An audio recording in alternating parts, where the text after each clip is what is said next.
Welcome to Sunrise Life, the podcast where we have conversations with freelance models. Today I have Katlyn Lacoste on the line. Say hello. Hello, everybody. I'm so excited to interview you. I'm happy to be here. Thanks. I heard so many great things from photographers who've worked with you. I've been following you on the internet. I know that we're both staying in Seattle frequently. And yeah, I'm excited to get to learn more new things about you. Yeah, you as well. I really love what you've been doing with the community and always trying to find ways to show ways to put people on platforms. Yeah, Say a story. Yeah, the podcast is a way to make people listen to our thoughts instead of just looking at pictures of us. That's great. I mean, but I like looking at photos of us too. Yeah, totally. Good at it. But it's always nice to have more with a different narrative with it. Yeah. So you do some traveling as well with your modeling, right? Oh, yeah. How often do you travel? Right now, it depends on where I'm going. And because right now I have opening June 6th and I've been home for a month. And before this month, I think I was home since Thanksgiving to a month ago. I was only home maybe 4 weeks, maybe 3 weeks. Wow. And now I've gotten the bug, even though when I'm traveling that much, I just think about my house and my plants and hope they're alive. Oh. And so I think I got my plants straight. Handle my sporadic watering because they look good. but once I'm home for more than a month, I get like flight bug, and I'm like, is there a deal yet on Alaska? Can I get out of here? I get a little itchy. Yeah, I understand that too. I feel the same way. When I'm in the same place for too long, I think I've just, been traveling for so long. Maybe I've adapted to it. I don't know. It feels weird to be like, am I really still in the same place?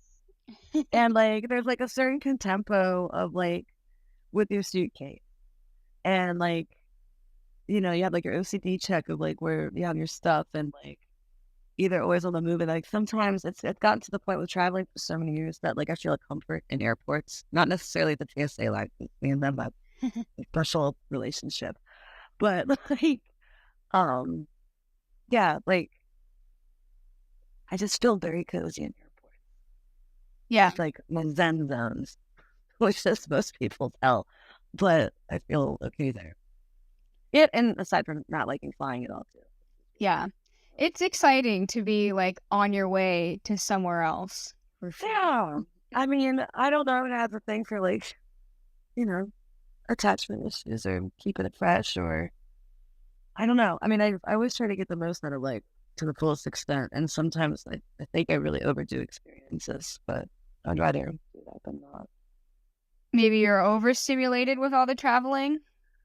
I mean, I just try to make every day as action-packed as I can, and even with understanding the littlest of the moment and just feeling it and being present. Yeah, and that might include, I don't know, it's just learning, just having new experiences. It sounds intense. Yeah. I don't know how to live a chill life with my concussion right now. They're like, you do sports. I am a sport. I don't stop moving. How did you get a concussion? My kitchen cabinet. Oh, shit. Went flying off of its hinge and hit me diagonally on my nose. Oh, my God. The good news is that I broke my nose 4 years ago in a photo shoot in Chicago, doing a handstand, and my palms got sweaty and I hit the ground, and my cupboard broke it straight. Oh, my God. I kept thinking all week, I was like, man, it would be nice if I was doing this again. I saw old modeling photos, I'm like, wow, that's old that. That's great. Whoa. Well, so that's cool, I guess. Wild way. It hurts, but it's cool. I can breathe. Does that mean you have a black eye at the same time? Yeah, I did. I still have a little bit of blood in my arm. I went to the hospital. I got a CAT scan and stuff because I was trying to paint, and I normally paint really fast, and I can only make 4 colors in 5 hours, which is nothing for me. I could probably do like a 40-inch painting in 5 hours. And like, so I was like really weirded out that tired on like day 3. And I've had a couple other painter friends have like hematomas, and I was like, I don't want to have that. So that's the good news. So, you know, things looking out, and I got straightness, so they're twice taking. I'm like not battered up. Concussions are scary. I've never had one, but I've witnessed somebody who had a pretty bad one once, and it was They're very weird. They're very weird. I've had quite a few just because I just had. And it was like the first 2 days I was very slappy, like different behaviors. And then just noticing that my thoughts took a long time and like the way to get better is to like not have screen time, don't read, don't be around loud things, and just kinda like isolated. Yeah. And little movements. Like so like I've been like nervous. I haven't been walking anywhere. I normally walk everywhere in Seattle. I know the car. And so I've been like even nervous to take the bus because of how much it bounces to like I'm not trying to shake my head. gee. Yeah, just little things to consider because I just want to get it over with. How long does it take to recover from that? We say 7 to 14 days. Oh my god. And I know. So, and I'm like, I had like my whole painting schedule all done out. So Shit. I learned from my last art show, like they moved my opening 2 months ahead of schedule because the museum was closing forever. And I had to make a month supply of meatballs so I didn't have to think about anything outside of painting. And, but learning time efficiency, like, so like when you think like it takes me about 15 minutes to paint a nose. And sometimes when I'm pushing myself and your brain's playing tricks on you, being like, you know, you have this deadline. And I'm like, why is it taking so long? So then it's just like your eyes get a little cloudy. I'm thinking about getting readers for like 8-hour painting days because like of how much like your eyes squint when you're focusing that hard. But like knowing that it's like more productive to get the hell out of the studio than actually be in it. It's like counterintuitive, but Yeah. using those old lessons for being okay, not pissed off by Yeah. concussion. Yeah. It's a forced vacation in a way. Yeah, and just to know that like I'm not gonna make it my concussion last a month for trying to paint with it. Why should Wow. regular life? You know? I'm learning new things about concussions today and why I There you don't go. have one. They stink. Yeah. It's all good. Wow. So for the people listening and for me, I would like to know how you first got into modeling and painting, I suppose, because it seems like you're modeling your art. You kind of like obviously you have two careers and they both have a lot of similarities and you do them Yeah. alongside each other. So I'm very curious like how this all came to be. Honest to God, they really came together in unison. I started painting or taking it very seriously in high school, and I was doing lots of. I mean, they made us in high school do lots of self-portrait paintings, only because you're the only model around. And as a high schooler, like I was trying to not eat lunch and save my lunch money for shit. I couldn't afford an art model. But like I started doing self-portraits for making references, and then I always wanted to be a model, but also then realized I'm short and I like to eat and I don't fit fashion standards. Or maybe I do sometimes depending on where I'm at. But like I found out about art modeling instead of like even though someone told me to become an alternative model and get tattoos since I'm short. And I was like, no. But then I grew up a jock. Like I was training to be in the Olympics for softball. Cool. And then I realized that women generally don't get paid as much as male athletes with bright ads, and I'm in the wrong sport. I'm not playing golf or tennis.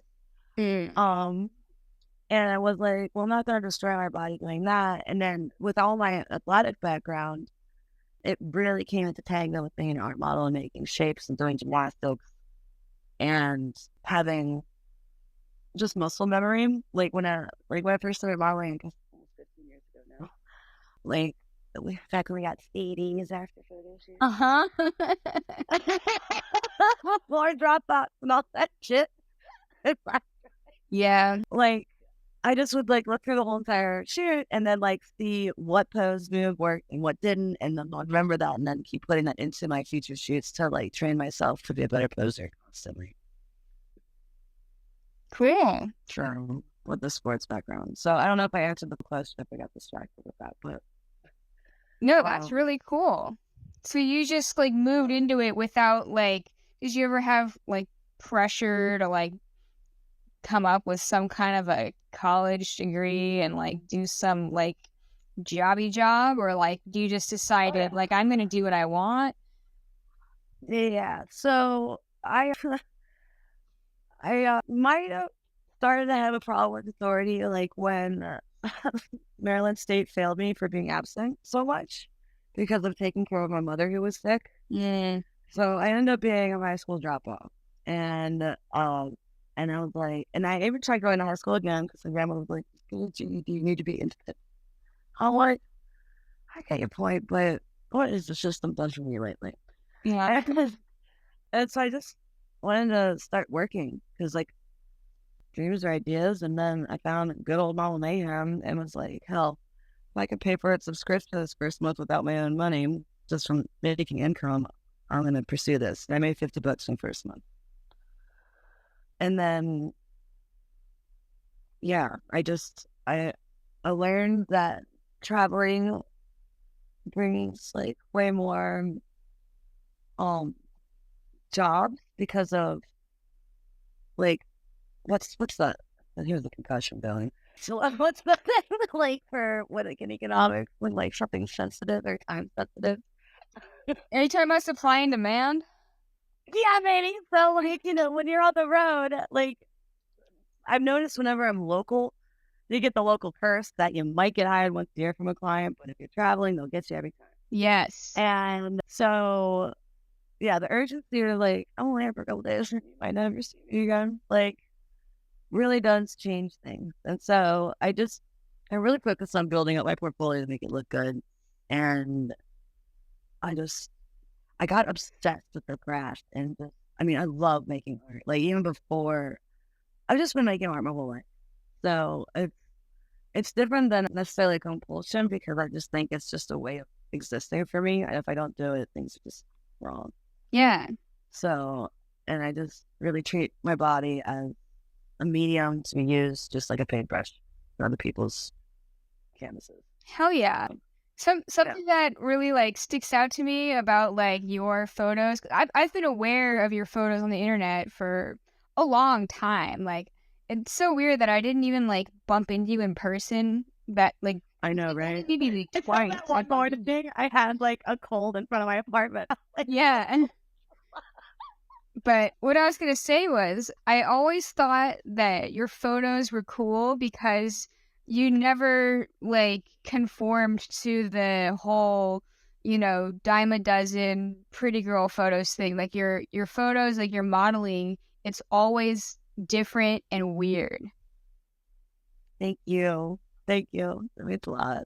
Yeah, and I always thought that was tried doing that stuff. I tried it and it didn't work. And even with my regular life, I have tried to conform. It does not work. I can't keep it up. Like it's like I think my biggest asset and like threat-ish, like of like being unconditionally honest constantly. So much that it freaks people out. But and I do enjoy acting here and there for the sake of that, but I did remember, or like when I first started posing, like I didn't want to do nude at first. I was nervous, and just because of either family shit and maybe having to do with like being a person that's gone through some sexual abuse or a lot. Or I'm not going to touch that subject, but like it definitely affected my development because like I would not wear bikinis and stuff growing up. But then when I realized how much more sexualized it is with outfits on, and then posing nude and just making a shape and curling up and freezing my ass off in a waterfall is way less sexual than wearing lingerie. I found the Mhm. golden ticket.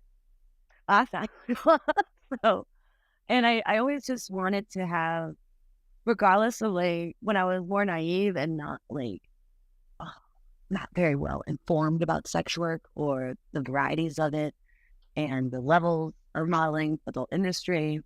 Like, I wanted to always be like comfortable with something that I could hang, like that would be more artistic than erotic and or blatant. And because like when I was telling my dad when I first started modeling, there was an old magazine, Carrie Lee had Nude. And so my approach was like, let me show him other people that are doing similar stuff to me. And maybe that'll like get him on the program. Just Cool. so he knows it's not me, but still tasteful, cool shit, you know? And it doesn't work at first. I mean, he was just like, whatever, kid, as long as you make money, I'll get the book. I was like, thanks, God. Jesus Christ. Because my dad was also a gymnast. So I was like, you had weird photos of you painted in silver with rope and stuff. Come on. That's Get cool. with it. Yeah. No. So, So your dad wasn't on board with it at first, like, but did he come around? no, he did. And eventually, I mean, I don't know if it just has to do with sexism or whatnot, but it took so long for my dad. Like, I had to date this, I can't really bring him up, but someone that was, it took another man to tell my dad that I was a big deal in the art world for him to actually acknowledge it. So I was like, cool. And like, he wouldn't let me tell my younger brother for the longest time, but I didn't get it. Like, I was like, Tucker, this is what I do. This way, like, people do the weird things in school, you're not like weirded out, or just like, let me just like not keep it from you. Because like, I think when you omit things from folks, it just turns into something that's not like, just even if it's nothing big or inappropriate, like people can make things up in their head. Yeah. So I just like want to desensitize immediately, like Europe, with how they handle nudity. Yes. And so that was one of my approaches. Yeah. And you And I know, brought my mother to a shoot. My mother was really cool with it. yeah. That's really care. Yeah, I brought her to one with me and Floofy. I I was like, yeah, I was like, you want to see what's like? Well, come on. Like, I tried to get a portrait of me and my grandmother and my mom all together, but I couldn't get my grandmother into it. Or she was into it, but they with older age and pride in that generation. She was a little nervous, but I was really trying to get a multi-generational photo of all of us. yeah. They had a couple. I don't know. Yeah, my grandma was the same way. She was really awesome, and I thought she was, like, very, like, uniquely photogenic, but she Yeah. would always, like, talk down about her appearance. I'm like, "Grandma, you have so much cool texture, like, you should be Yeah, totally. I mean, I'm here for that. Yeah.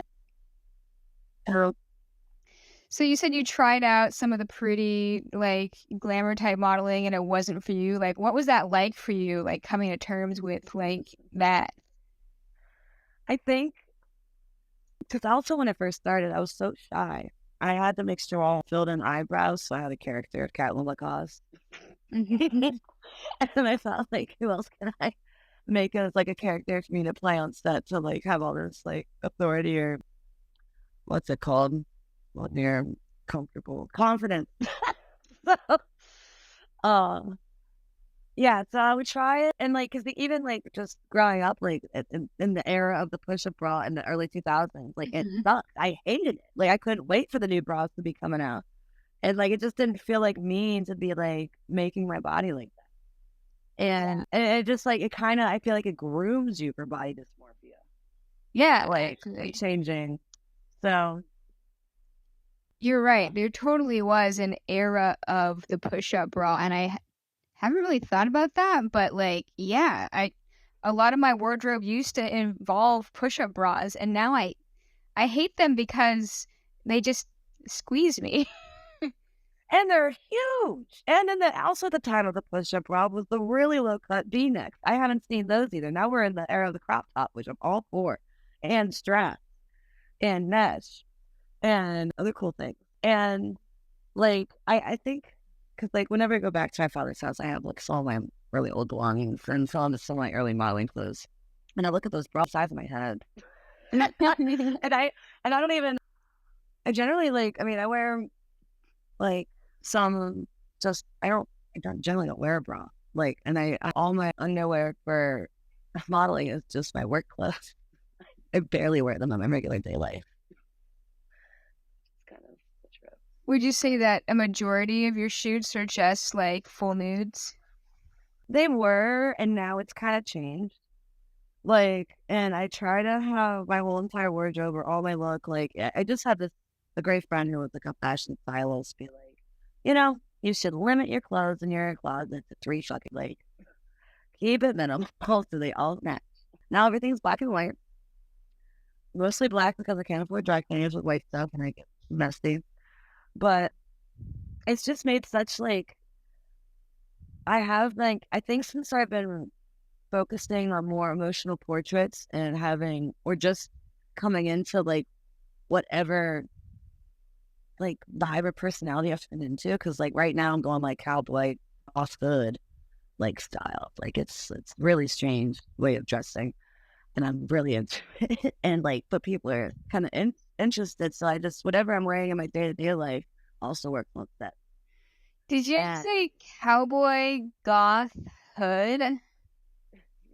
And I'm trying to be ball more. I love that, but So, because, like, also instead of, like, having, like, a sundress for going to shoots, now I have coveralls that are all black and they're Dickies. oh, So they just zip up. They're really fucking loose. And, like, the way about, like, going to work in the hood, because most art studios are not in fancy parts of the society. yeah. And, like, I don't, like, so, and when it's colder as well, like, I didn't want to be as goofy wearing my shark onesie all over the country like I used to. And I wear, normally my biggest article of clothing on the plane, so everything else is small in a suitcase. And it's just been really working out for me versus having the sundress for on and off. But I still pack that just for showing up to shoots with no lines. And then, I mean, I guess I still have easy nudie dresses for on location things, but the coveralls with the cowboy hat, and then, like, I got I don't have any piercings or tattoos, so my friend got me a clip-on earrings, and that was the gateway jewelry earring. So now I'm getting chains. I got like so many necklaces, bolos, and it's getting a lot out of control. Cool. Bling going with it. So I guess that's some of the things. Yeah, I guess having some fashionable things that, you like to wear are good to be able to actually post stuff on social media, because social media is hard now. It used to be a lot easier to post stuff. I have a really hard time with it. I can barely do a reel. Like, I think it's just because of my ADHD or even, like, with painting stuff, like, I like being present when I'm painting and, like, thinking about having to record me all sorts of ways while I'm doing it freaks me out. Yeah. Or thinking, and then, because, like, a lot of people want to try to photograph me while I'm painting, and that's a big no-no. Because, like, I get into model mode, and then I'm, like, thinking about absolutely everything else but what I'm doing with my paintbrush. And then I'm like, why am I wasting paint? And then I'm like, this is a natural. Or also, and then they're like, let's have you nude painting. And I'm like, well, I don't do that because I'm not trying to get titanium in my business. And it gets everywhere. It's dangerous stuff. So, like, it's a fantasy, but it's hard for me to do both at the same time. Yeah. Totally.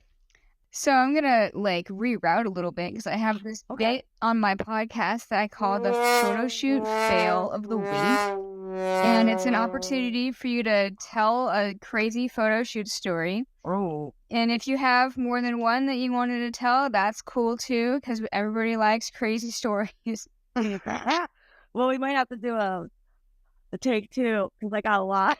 Okay. 1,000 shoots in 15 years, which is insane. But when you're just saying fail, like, that made me think of one I didn't even put on my list for, like, rethinking. Yeah, I mean, it could be like something went wrong or something was crazy, or maybe the photographer was crazy, or something happened at the shoot that was like, what? Well, there's one.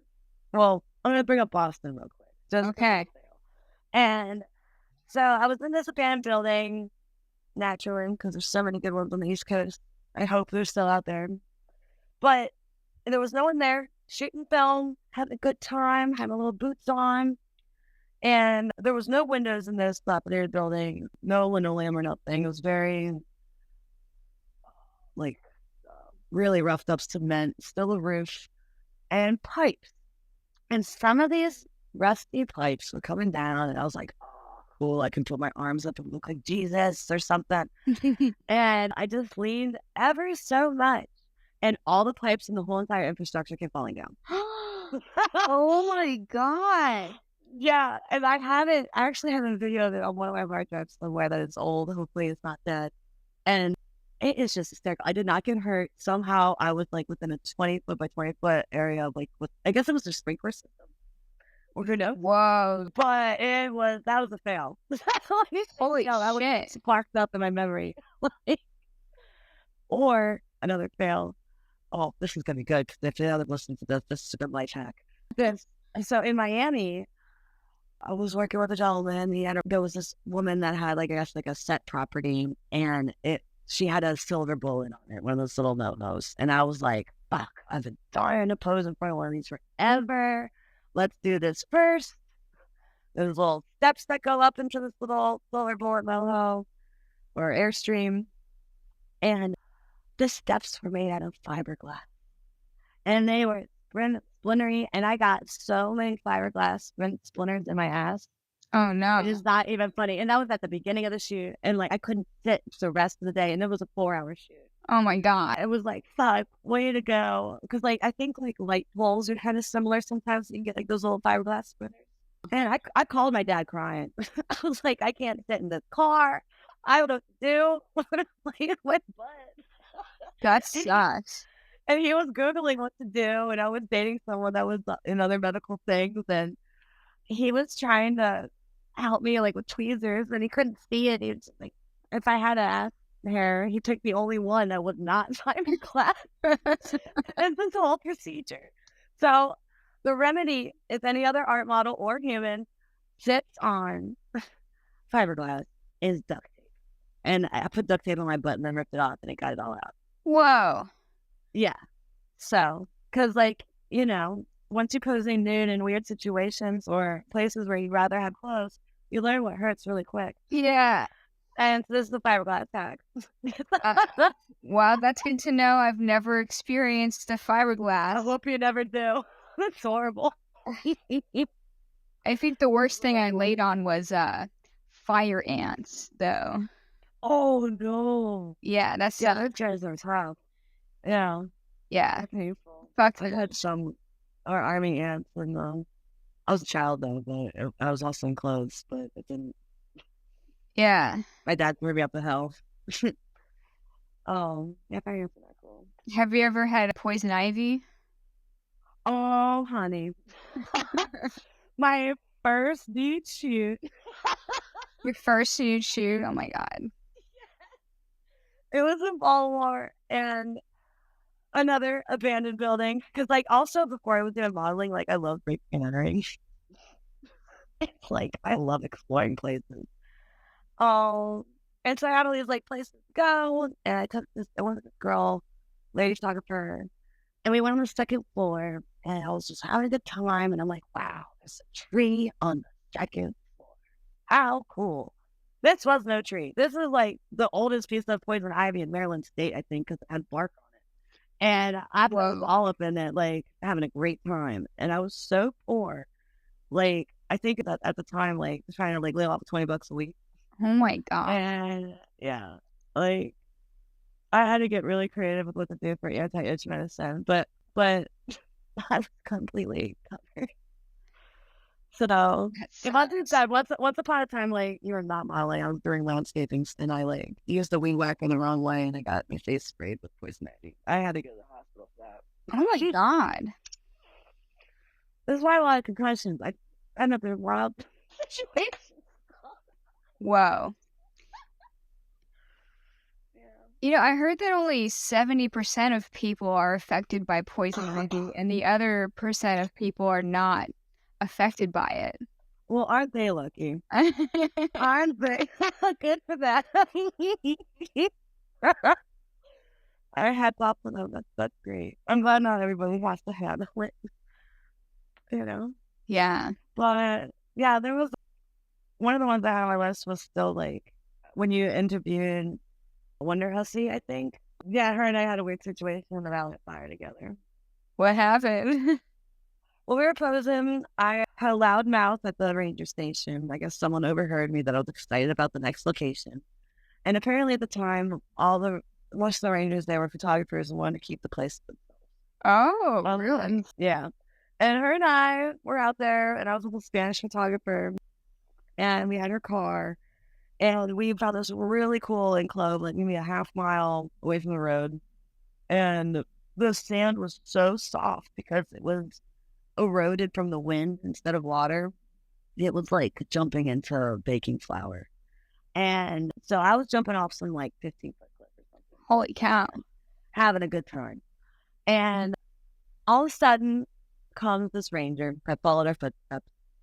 And Wonder Husky hid behind a tumbleweed. And this guy comes up with a taser and his gun. Like, y'all can get shot up here. And I'm like, what? Excuse me. You had to follow our footsteps out here, sir. Like, we are not disturbing the public at all. And, like, yeah. And so she's still hiding behind that tumbleweed. Luckily, with like a very suave, intelligent Spanish man, it was probably alarming to a country bumpkin of America. But he's like, so you're from Baltimore. He's from Spain, and why do you have Nevada plates? We're like, and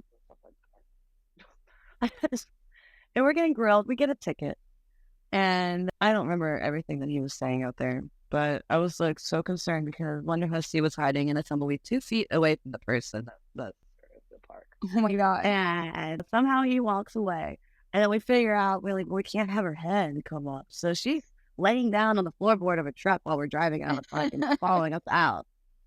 Like, I finally just didn't shoot there again. I was like scared to go for quite a lot of years because I was like, what if they took what they know me? I don't know. But that was one. Wow. Yeah, I heard that they can be jerks, the Valley of Fire. I've never had a problem there. I haven't been there that many times though. I think what messed me up was like being overheard at the station, just talking, getting water. Yeah. Listened to that, and then they really went out their way because it was not a busy day at the park. I don't remember what was going on then, but because sometimes it's a place to pop in. Yeah, it can be. I just want to go there again. I love that place. So those are some wild ones. Wow. I mean, yeah, out of all the years of modeling, it's hard to like come up with like when somebody asks me that question, I'm usually just like, give me a minute, because you get there's so many. Yeah. And this strange thing will happen. I mean, yeah. A handful of model stories are actually at nude beaches. Oh, well, I got a good one there. So, like, there's this dude. So when I lived in Fort Lauderdale, like most of my shoots were at Hollywood Beach. Okay, I've been there. Yeah. So that was like a weekly thing because like so many people would be traveling. That was great. But although posing East Coast versus West Coast, I do like sunset shoots on the West Coast. Crack it on. Yeah. But every time I go there was this gentleman on the beach with only a sweatshirt on and a cock ring. And I would tell my photographers, like, I never knew this man's name. We can wave at each other because I'd see him there. I'm doing my shoot. I'd be in the water. And, it's, like, very loud with the waves. You can't hear the shutter. Photographer's, like, right where the water is meeting the sand. And this guy with his cock ring would come up behind them and just wiggle his dick just far away enough that they wouldn't notice, but I'm like trying to not crack up, and I also don't want to tell them to look because they're gonna hit their face with a penis. Oh my God! It happened all the time. I just have to have a poker face when I'm like, this guy's shaking that ring. Here we are, 6 a.m. in Miami. On a Tuesday. That guy was a trip. I mean, I love that he never fucked with me. It was just always like dancing behind the photographers. So it's more goofy, not as creepy. Yeah, I mean, I'm sure, like, if I don't know what his intentions were to be like, oh, look, there's a guy behind you to accidentally get dick in face, and it never worked out, and he kept trying. Yeah. But I don't know. He didn't touch on. Just ridiculous. Yeah. I had a shoot at Hollover Beach. It was kind of similar, but a little bit different, where there was like a guy that was like, I don't know, 200 meters away. And then he like stood up and he was like facing his crotch at me. And then throughout the 2-hour shoot, he was just getting closer and closer until by the end of the shoot, he was like 6 feet away from us, like Oh my God. really trying to get me to look at his dick. He wasn't saying anything. He wasn't doing anything. Just standing wide-legged and like pointing his half-chubbed dick in my direction. And so I would try to like walk so that the photographer was between me and him to block the line of sight. Yeah. It was so awkward. Man, I was photographing a friend in Fort Lauderdale on a Sunday afternoon. Maybe it was like 10 a.m. I was on a bridge because we have all these canals filled with little inlets. Or I was on the bridge shooting down on her in a pier. And this guy came up in khakis and just whipped his dick out and just started choking. What? And he didn't even see her. I'm just fully enclosed. Like, I could have been taking a photo of a manatee for all he knew. And, like, I was just not here for that. I mean, Florida. Fucking Florida. It was like the real big flamingo shit. What the fuck?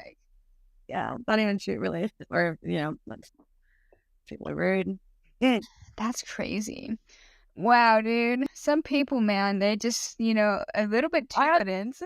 A good one. One of the ones, like, I got saved by a native man in Monument Valley. And I was with my first husband and posing in the middle of the highway naked. I found some, like, cow skull, really happy, just doing my bullshit.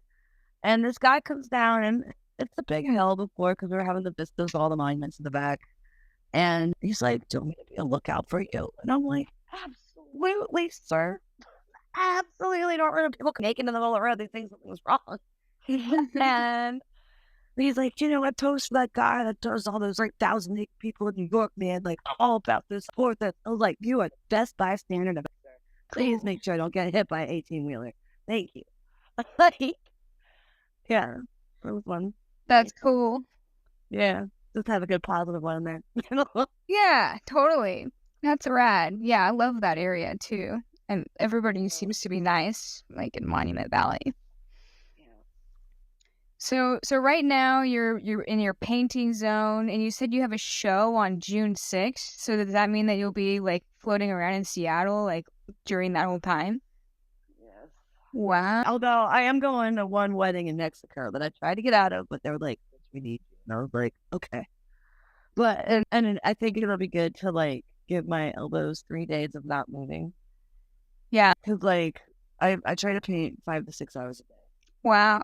And like I got like yoga mats out the wazoo on top of one another. I'm trying to get more princess mats because like standing on cement does some bullshit. And just like when I paint that hard, like I have to like ice my organ and stuff. Yeah. Yeah, that's hardcore. I had never really thought of what it might be like to paint that much, but yeah, everything's really great. I mean, it's great, but it's a lot of work.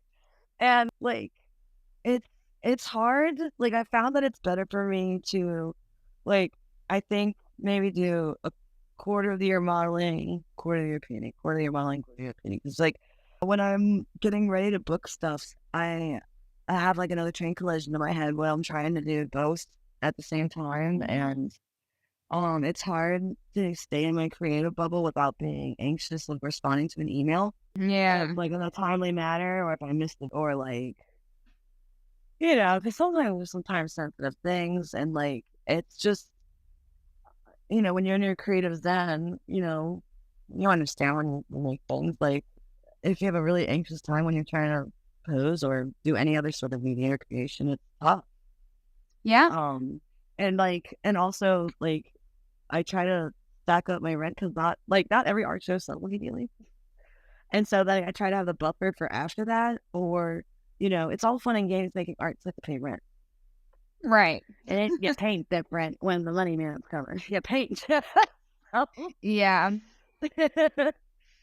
um, So like when you're painting to do a gallery where the goal is to sell the paintings to people at the gallery. yeah. Also, but yeah, like I'm not represented constantly by someone right now. And I don't think I would want to do that in Seattle. Like my painting mentor who lives in Toronto, her name is Jen Man. She doesn't do it locally so that she can show wherever she wants. Because normally when you're represented, you have like, say if I have someone here representing me here, like the next corridor would be maybe San Francisco to LA. Because like they want to like have you, like on the contract. Wow. So that other people, for like non-compete for the galleries. Wow. So do you have to like paint a certain number of paintings like for each gallery? Essentially, I mean, I could do this current show. I'm trying to have all new work. Mm. And it's a show for Seattle. I'm so excited about it. Like it's during Pride, and I've been working with drag queens, and after seeing my friend come off stage a million years ago, like with all his sweat, like when the bright lights weren't on him, and seeing through his 8 layers of makeup, I don't know, like, wow, what is going on with your face? And I can't forget that memory. And so I've been throwing olive oil on them, or lube, or water, or trying to find ways to dissolve their makeup to make that look. And that way it's kind of surreal. It's not completely clowny because I don't like clowncore that much. And then still, because it's hard to sell portraits of people that you don't know. Yeah. Like, that's why there's always Marilyn Monroe at the gas station. Right. So, we all know her. We all yeah. So, yeah, and I'm trying to have all sorts of other medium artists. They said I could do whatever I wanted in this space. I don't think anything. And I said, yeah. I was like, ooh. So within the month, I'm going to either try to have different drag shows happen that are homages to the original Gay Professors of Seattle, or different performers, dancers, who knows whatever rights need to happen. Like, I just want to give a space. And I just believe, like, when you make art, you need to bring everybody with you. And that's like one of the biggest failures or mishaps, because people are so self-centered. And they start making art that they're all about themselves, but honestly, it's about the community. So yeah, that's really cool. I love that. It sounds like it was gonna be a kick-ass time too. I'm excited. I hope you can come by. June 6th, I'll still be in South Utah, unfortunately. Well, if you get a little hair up your butt to come out that month, it'll be a good time. It sounds cool. I'll put a link for it in the show notes for sure. Oh, thank you. Hell yeah. I want to take a short little break to tell you about Model Society. ModelSociety.com is a website dedicated to featuring figurative fine art photography for models and photographers. What makes them different than other portfolio hosting websites is that some of those other websites will still host kind of tacky photography or exploitative photos. Model Society screens all of their contributors for quality and authenticity. So you only get the best of the best on there. If you're not a photographer or model, you can still enjoy and appreciate Model Society because they also have newsletters and magazines featuring their best work and new articles each week. Check it out, modelsociety.com. I will also include a link to Model Society in the show notes. All right, now back to our show. So I have another question that I ask everybody on the show.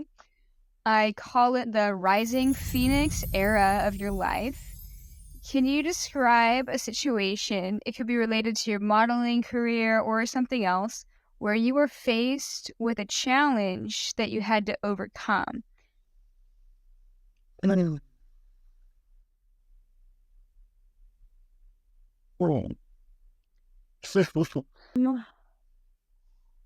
Okay, with having it worded like that, I mean, one, I guess, really believing in myself and not blocking myself anymore. That's one thing.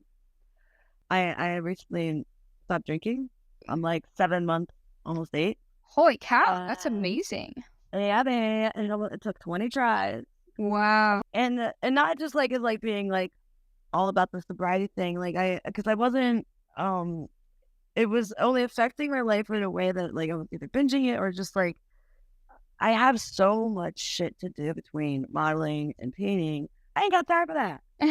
And like, the barfly life ain't doing it. And I was like, just either dancing or going to music shows instead of what I was doing before. And taking accountability. Like, I think as someone, it was maybe sometimes having bad habits of like saying like, this is a Cher moment. There was an interview with Cher that like, her mother was like, you marry a rich man, Cher. And she's like, Mom, I am my own rich man. Oh yeah. So I'm like, I'm here to try to fill up all my holes myself. And it takes a lot of courage to face, to know when or how much of an asshole you are or not. And I think, and some of it's like, I do have like some serious abandonment issues. And like when you told me to kind of think about this question a little bit, I mean, one of the things, regardless of me or overcoming like some of things like with the modeling industry and like in our like with how COVID affected it or even before COVID affected it, one of the things that fucks with me is when like most of my people I create with, I've worked with either 14 years the whole entire time of modeling or 8 years, 6 years, things long time collaborators. Mm-hmm. And I'm so grateful for them. But sometimes when I'm not, or either because of death, getting married, and then not being able to pick up photography anymore, or losing their creative, almost so many people almost lost their creative bug because of being quarantined. Yeah. And I have a separation issue where I'm like, I don't know when the last shoot's gonna be. Oh. And I'm like, was that gonna be our last time to create? Like, I want to do all these other things.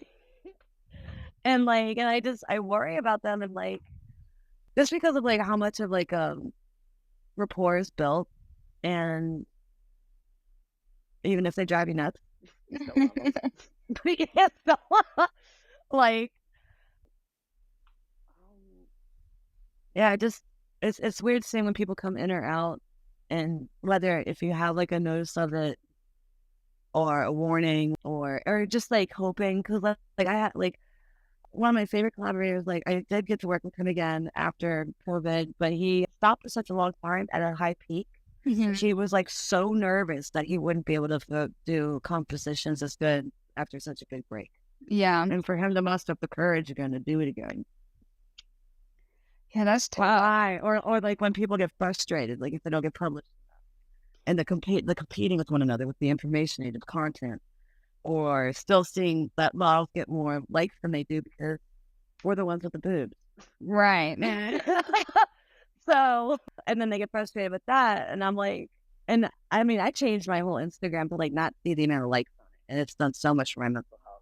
Oh. Because I'm just like, because you don't know who has a bot or what they do or what's applauded or not, and you know, it's just such a, as a highly competitive person, it was just like calculating everything, like a Sunny Philadelphia conspiracy thing, and I'm like, why am I wasting my time doing that? Let's just be comfortable being me.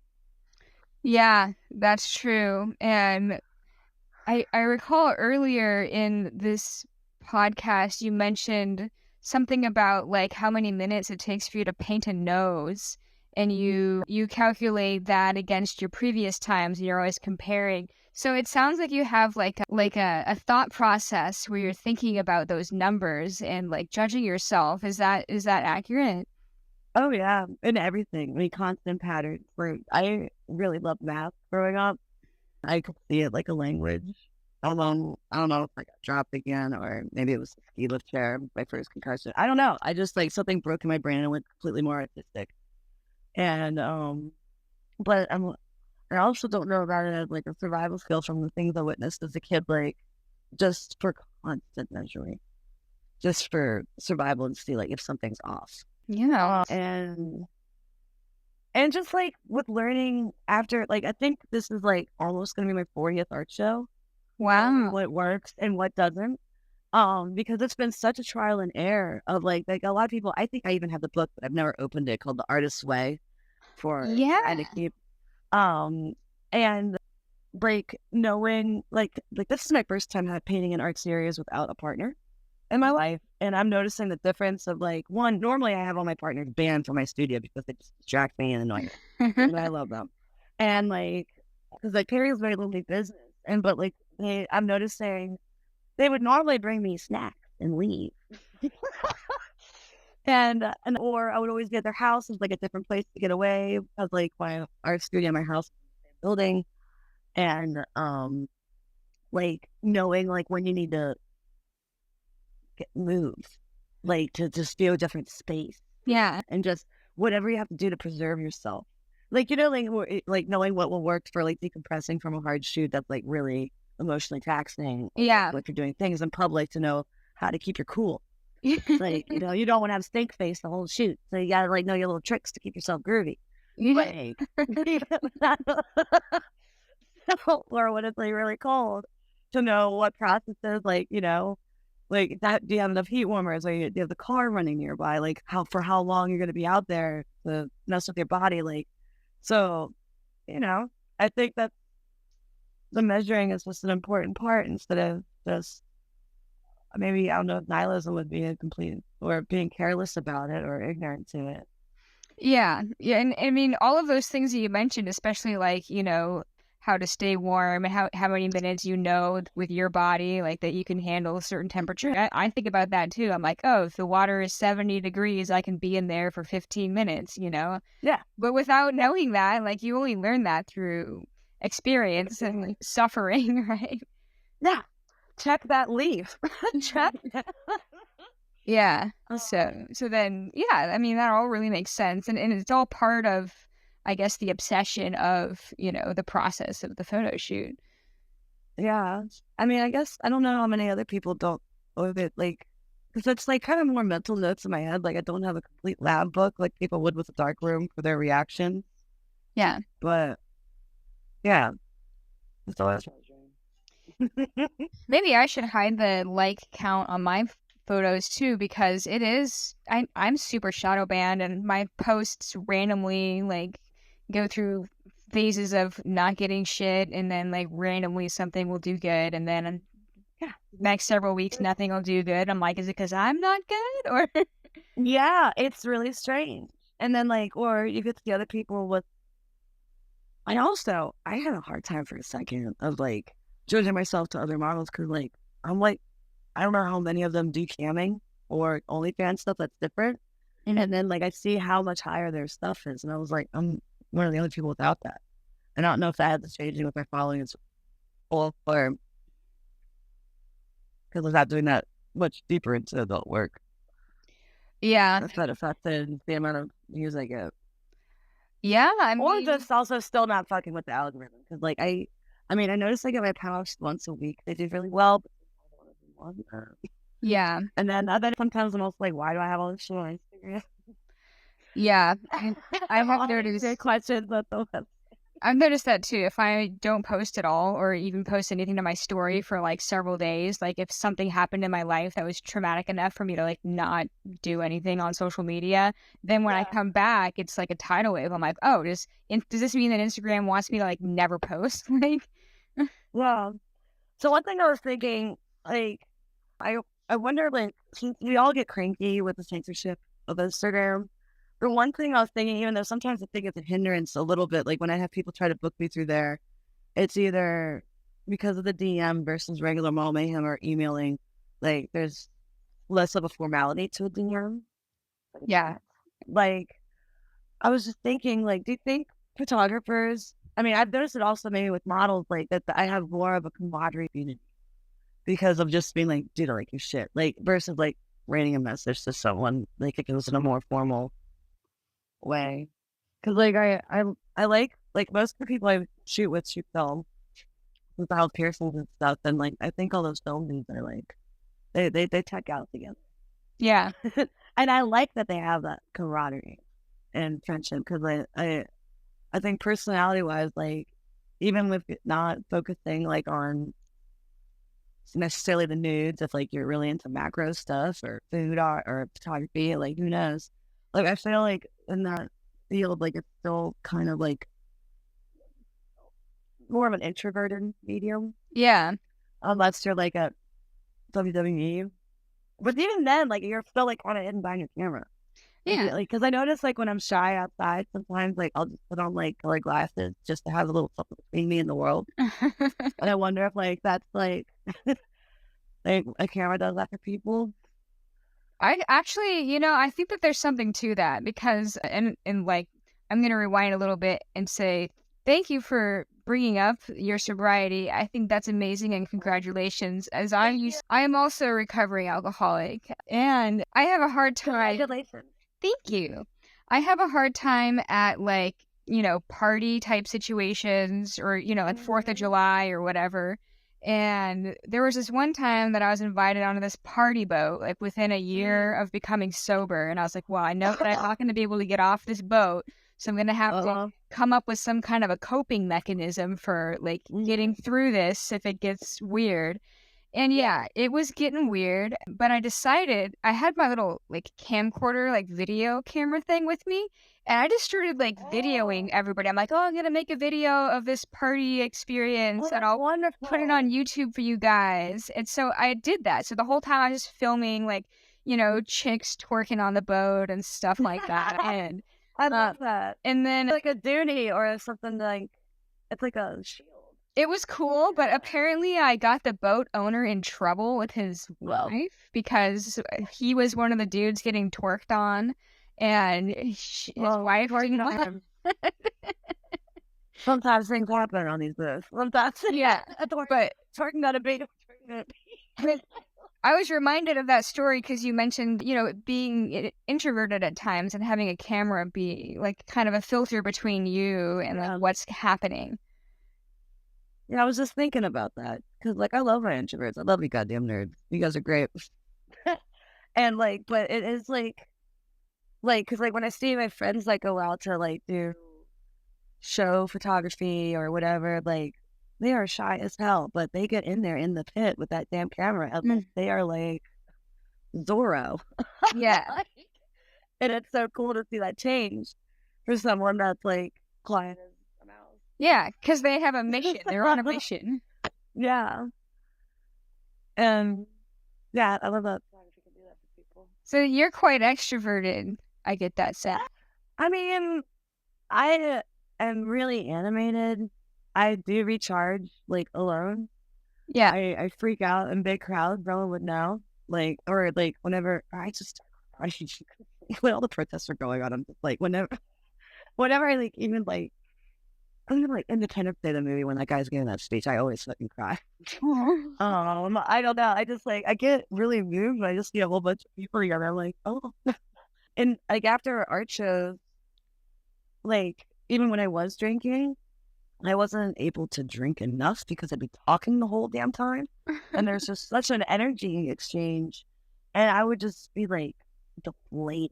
And then, but there's also like the show post-park, which is a whole nother animal. But yeah. Like, I get exhausted. Like and people don't know this, but like, and now that I'm not drinking, like, which I would use to help with my social anxiety or whatever, which no one would think, because like, I mean, I have learned so much from trial and error of like what to do to kind of be fucking goofy or cool in public, because like I had to figure it out because I was damn it kid.